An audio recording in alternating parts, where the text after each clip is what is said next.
এবং বিভিন্ন দোকান আপনারা পরিদর্শন করেছেন, বর্তমান বাজার পরিস্থিতি আসলে কি দেখছেন? একদম স্বস্তিদায়ক। সয়াবিন তেল এখন অ্যাভেলেবল। যে ক্রাইসিস ছিল দু একদিন আগ পর্যন্ত, সেটি এখনো মেট আপ হয়েছে। প্রত্যেকটা খুচরা দোকানে আমরা দেখলাম ভোজ্য তেলের যে বোতল 1 লিটার, 2 লিটার, 5 লিটার এটি অ্যাভেলেবল রয়েছে। বরং দোকানিরা দোষছেন যে কাস্টমাররা কম আসতেছেন। এখানে তরমুজ বিক্রি হচ্ছে সেটি আমরা দেখলাম যে 250 টাকা থেকে শুরু করে 400 টাকা পর্যন্ত, অনেক বড় পরিমাণ, 10 কেজি, 8 থেকে 10 কেজি পর্যন্ত, অর্থাৎ এটি স্বস্তিদায়ক। কাঁচামরিচ 50 টাকা কেজি বিক্রি হচ্ছে, এটি স্বস্তিদায়ক। বেগুন বিক্রি হচ্ছে 50-60 টাকা কেজি, এটি স্বস্তিদায়ক।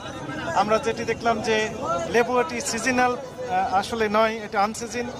এরপরও যেটি আমরা দেখলাম যে 15 টাকা পিস বিক্রি হচ্ছে, অনেক বড় বড় যে লেবু, সেটি স্পেশাল লেবু। তো সব কিছু মিলে আমাদের কাছে মনে হচ্ছে এখন এই রমজানটা ভোক্তাদের জন্য অত্যন্ত স্বস্তিদায়ক এবং সামনের দিনগুলো আরও বেশি স্বস্তিদায়ক হবে। কোনো পণ্যের ক্রাইসিস এখানে নেই এবং দামটাও এখন